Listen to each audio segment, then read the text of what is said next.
Assalamualaikum warahmatullahi wabarakatuh.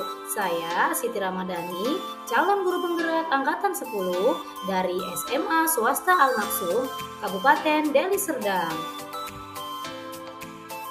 Pada kesempatan kali ini, saya akan memaparkan demonstrasi kontekstual dengan menggunakan penerapan segitiga restitusi, sebagaimana yang tertuang pada modul 1.4 tentang budaya positif.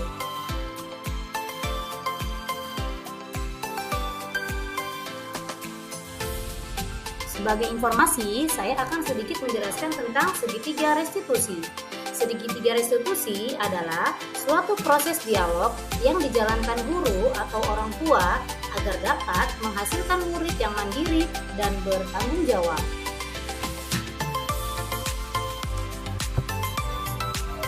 Ada 3 tahapan segitiga restitusi. Yang pertama yaitu menstabilkan identitas, yang kedua validasi kebutuhan atau validasi tindakan yang salah, dan yang ketiga adalah menanyakan keyakinan. Menstabilkan identitas dilakukan berdasarkan prinsip membuat kesalahan adalah bagian dari proses pembelajaran. Yang kedua, menggeser identitas gagal ke identitas sukses. Validasi tindakan yang salah dilakukan berdasarkan prinsip setiap perilaku berupaya memenuhi suatu kebutuhan tertentu. Yang kedua, guru akan menggeser dari pemikiran stimulus respon menjadi proaktif. Yang ketiga, mengenali dan mengakui kebutuhan murid akan memperbaiki hubungan dengan murid. Selanjutnya, menanyakan keyakinan. Pada tahap ini, murid akan diberi pertanyaan-pertanyaan bermakna untuk memunculkan motivasi secara intrinsik. Kemudian, mampu mengaitkan keyakinannya dengan tindakan yang salah. Berikut adalah penyelesaian masalah dengan menggunakan tahapan segitiga restitusi. Kasus 1. Tika sering terlambat hadir ke sekolah. Assalamualaikum Bu. Waalaikumsalam. Ibu panggil saya? Benar nak? Silakan masuk. Tika, ibu dengar dari guru piket, Tika ada masalah ya? Iya Bu. Ada yang bisa ibu bantu? Iya Bu, beberapa hari ini Tika datang ke sekolah sering terlambat Bu. Tika jam berapa datang ke sekolah? Jam 7.30 Bu. Tika mengetahui peraturan yang ada di sekolah? Mengetahui Bu, 7.15 harus sudah berada di sekolah, 10 menit sebelumnya juga sudah berada di sekolah. Oke, baik. Kamu terlambat datang ke sekolah pasti ada alasannya. Boleh ibu tahu? Ini Bu, alasannya karena beberapa malam ini di rumah sedang ada acara keluarga Bu, jadi tidurnya terlambat Bu. Oh begitu. Baik Tika, membantu kegiatan yang ada di rumah dalam acara keluarga itu baik ya. Setiap orang pasti pernah berbuat kesalahan ya. Tetapi datang ke sekolah tidak tepat waktu atau terlambat juga bukan tindakan yang baik. Tika mau berusaha merubah itu? Ya Bu. Nah, kalau begitu bagaimana caranya? Caranya dengan tidur lebih awal dan memasang alarm di handphone Bu. Oke, nah bagaimana jika alarm di handphone kamu tidak dapat berdering? Misalnya handphonenya mati? Caranya dengan ini Bu, meminta bantuan pada orang tua, ayah atau ibu untuk membangunkan Tika Bu. Oke, baik. Sekarang ibu ingin bertanya, kira-kira bentuk keyakinan apa yang Tika langgar ketika Tika datang ke sekolah terlambat? Apa ya Bu? Kurang disiplin kali ya Bu?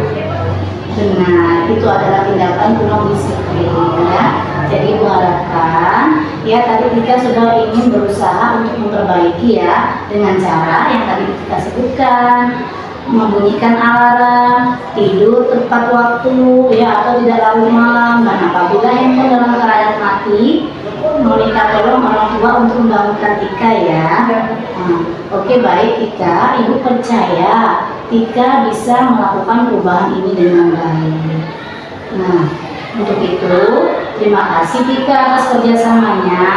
Nah sekarang Tika bisa keluar dari ruangan ini dan kembali lagi ke ruang kelas ya.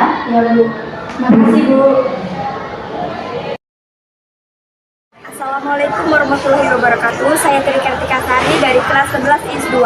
Setelah saya berbicara dengan Ibu Siti Ramadhani tentang keterlambatan saya merasa lega dan plong. Dan saya akan mengikuti pelajaran yang ada di sekolah dan datang tepat waktu. Terima kasih Bu. Assalamualaikum. Kasus 2. Nanda sering tertidur saat jam pelajaran. Assalamualaikum Ibu, apakah Ibu memanggil saya? Iya nak, silakan masuk. Nanda, Ibu dengar dari Bu Tike, kamu sering tertidur dalam kelas saat jam pelajaran ya? Benar Bu. Bukti baik, setiap orang pasti pernah melakukan kesalahan. Ibu mengerti, pasti ada alasan kan kenapa kamu tertidur dalam kelas saat jam pelajaran. Ya Bu, karena belakangan ini Anda sering tidur waktu malam sampai nonton bola Bu, sehingga ketika menuju sekolah merasa sangat ngantuk. Nah, kalau Ibu mengerti, Ibu tidak melarang Nanda untuk menonton bola, itu hak Nanda. Tetapi, tertidur di sekolah saat jam pelajaran juga bukan perilaku yang baik Nanda. Apakah Nanda bersedia untuk merubahnya? Dia Nah, kalau Nanda bersedia, kira-kira keyakinan apa yang Nanda langgar ketika Nanda tertidur dalam kelas saat jam pelajaran? mungkin keyakinan tidak menghargai guru ya. Benar Nanda, itu adalah bentuk pelanggaran. Kamu tidak menghargai guru saat jam pelajaran, malah tertidur. Oke Nanda, tadi kamu katakan kamu bersedia melakukan perubahan ya. Nah, kira-kira bagaimana caranya? Anda berjanji tidak akan tidur di kelas lagi dan ketika ada tontonan bola, Anda akan melihat siaran bulannya saja. Anda tidak merasa ngantuk ketika di sekolah. Oke, baik Nanda. Ibu yakin dan percaya kamu dapat melakukan perubahan itu dengan baik. Baik, terima kasih untuk kerjasamanya Nanda. Nah, sekarang kamu sudah bisa meninggalkan ruangan ini dan kembali ke dalam kelas. Terima kasih Bu.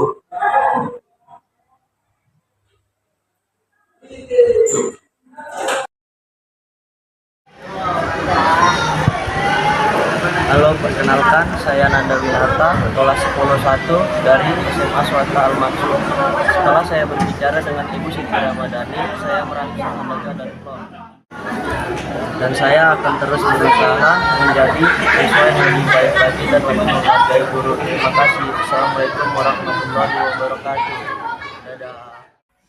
Demikian penyelesaian beberapa masalah menggunakan segitiga restitusi. Semoga dapat menginspirasi. Salam dan bahagia Bapak Ibu Guru Penggerak.